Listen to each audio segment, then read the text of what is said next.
Hi everyone, welcome back. ಇವತ್ತು ನಾವು ಆರೋಗ್ಯಕರವಾದ ಚೋಂಗೆನ ಹೇಗ್ ಮಾಡೋದು ಅಂತ ನೋಡೋಣ. ಇದು ಉತ್ತರ ಕರ್ನಾಟಕ ಸೈಡ್ ತುಂಬಾ ಜಾಸ್ತಿ ಮಾಡ್ತಾರೆ. ಬನ್ನಿ ಇವಾಗ ಇದನ್ನ ಹೇಗ್ ಮಾಡೋದು ಅಂತ ನೋಡೋಣ.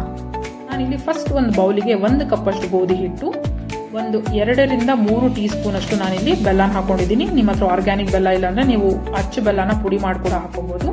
ಹಾಗೆ ಒಂದ್ ಸ್ವಲ್ಪ ನೀರ್ ಹಾಕ್ಬಿಟ್ಟು ನಾವೇನು ಚಪಾತಿ ಹಿಟ್ಟಿನ ಹದಕ್ಕೆ ಇದನ್ನ ಕಲ್ಸ್ಕೋಬೇಕು. ನನಗಿದು ತುಂಬಾ ಫೇವ್ರೆಟ್ ರೆಸಿಪಿ, ಯಾಕಂದ್ರೆ ನಮ್ಮ ಅಜ್ಜಿ ನಾವು ಚಿಕ್ಕವರಿದ್ದಾಗ ತುಂಬಾ ಮಾಡಿ ತಿನ್ನಿಸ್ತಾ ಇದ್ರು. ತುಂಬಾ ಆರೋಗ್ಯಕ್ಕೆ ಒಳ್ಳೇದು, ಯಾಕಂದ್ರೆ ಗೋಧಿ ಹಿಟ್ಟು, ಬೆಲ್ಲ, ಗಸಗಸೆ ಎಲ್ಲ ಯೂಸ್ ಮಾಡೋದ್ರಿಂದ ತುಂಬಾ ಚೆನ್ನಾಗಿರುತ್ತೆ. ನೀವು ಕೂಡ ಟ್ರೈ ಮಾಡಿ ನೋಡಿ ಒಂದ್ಸತಿ.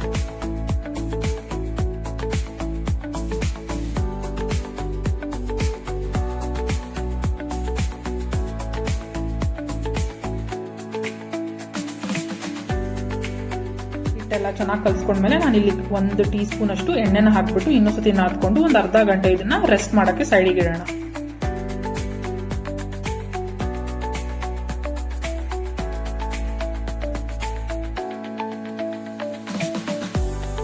ನೆಕ್ಸ್ಟ್ ನಾವು ಈ ಚೋಂಗೆಗೆ ಡ್ರೈ ಮಿಕ್ಸ್ಚರ್ ಮೇಲೆ ಹಾಕ್ತೀವಿ. ಸೊ ಅದನ್ನ ಹೇಗೆ ಮಾಡೋದು ಅಂತ ನೋಡೋಣ ಬನ್ನಿ. ನಾನಿಲ್ಲಿ ಒಂದು ಅರ್ಧ ಕಪ್ ಅಷ್ಟು ಕಾಯಿ ತುರಿ ತಗೊಂಡಿದ್ದೀನಿ, ಒಣ ಕೊಬ್ಬರಿದು. ನೆಕ್ಸ್ಟ್ 3 ರಿಂದ 4 ಸ್ಪೂನ್ ಅಷ್ಟು ನಾನಿಲ್ಲಿ ಆರ್ಗ್ಯಾನಿಕ್ ಬೆಲ್ಲ ತಗೊಂಡಿದ್ದೀನಿ. ನಿಮ್ಮ ಹತ್ರ ಆರ್ಗ್ಯಾನಿಕ್ ಬೆಲ್ಲ ಇಲ್ಲ ಅಂದ್ರೆ ಸಕ್ಕರೆ ಕೂಡ ಪುಡಿ ಮಾಡಿ ಹಾಕೋಬಹುದು.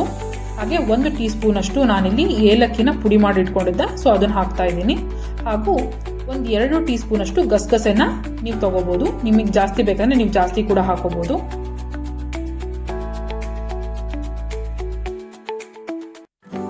ಇದೆಲ್ಲ ಹಾಕೊಂಡು ಚೆನ್ನಾಗಿ ಮಿಕ್ಸ್ ಮಾಡ್ಕೊಂಡು ಸೈಡಲ್ಲಿ ರೆಡಿ ಇಟ್ಕೊ.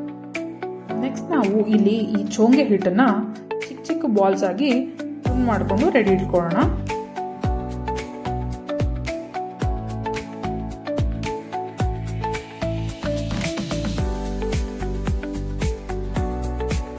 ಸೊ ನನ್ನ ಹತ್ರ ಚೋಂಗೆ ಮಣೆ ಇದೆ, ಇದು ನಂದಲ್ಲ, ನಮ್ಮ ಅಜ್ಜಿದು. ಸೊ ನಿಮ್ಮ ಹತ್ರ ಚೋಂಗೆ ಮಣೆ ಇಲ್ಲ ಅಂದ್ರೆ ನೀವು ಚಿಕ್ಕ ಚಿಕ್ಕ ಡೋನ ಚಪಾತಿ ತರಾನು ಲಟ್ಟಿಸ್ಕೋಬಹುದು.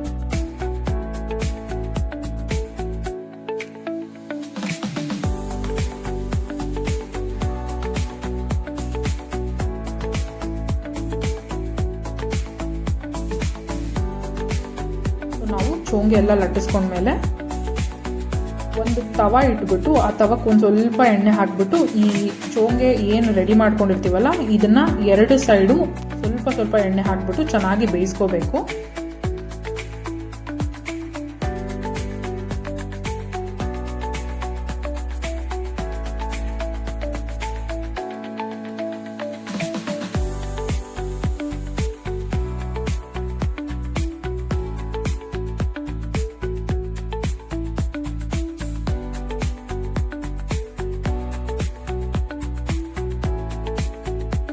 ಎರಡು ಸೈಡು ತುಂಬಾ ಚೆನ್ನಾಗಿ ಬೇಯಿಸ್ಕೋಬೇಕು.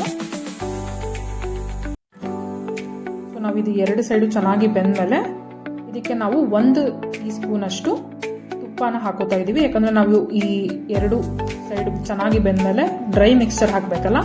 ಸೊ ನಾವಿಲ್ಲಿ 1 ಟೀ ಸ್ಪೂನ್ ಅಷ್ಟು ಎಲ್ಲದಕ್ಕೂ ತುಪ್ಪನ ಹಾಕೋತಾ ಇದೀವಿ.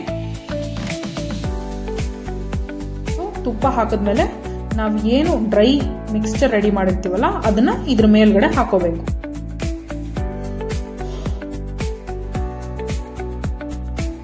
ಇದ್ರ ಮೇಲೆ ಆ ಡ್ರೈ ಇಂಗ್ರೀಡಿಯೆಂಟ್ಸ್ ಎಲ್ಲ ಹಾಕಿದ್ಮೇಲೆ ನಮಗೆ ನಮ್ಮ ಆರೋಗ್ಯಕರವಾದ ಚೋಂಗೆ ರೆಡಿ ಆಗಿದೆ. ನಿಮಗೆ ಈ ರೆಸಿಪಿ ಇಷ್ಟ ಆಗಿದ್ರೆ ನನ್ನ ಯೂಟ್ಯೂಬ್ ಚಾನೆಲ್ನ ಲೈಕ್ ಮಾಡಿ, ಶೇರ್ ಮಾಡಿ ಹಾಗೂ ಸಬ್ಸ್ಕ್ರೈಬ್ ಮಾಡೋದನ್ನ ಮರಿಬೇಡಿ.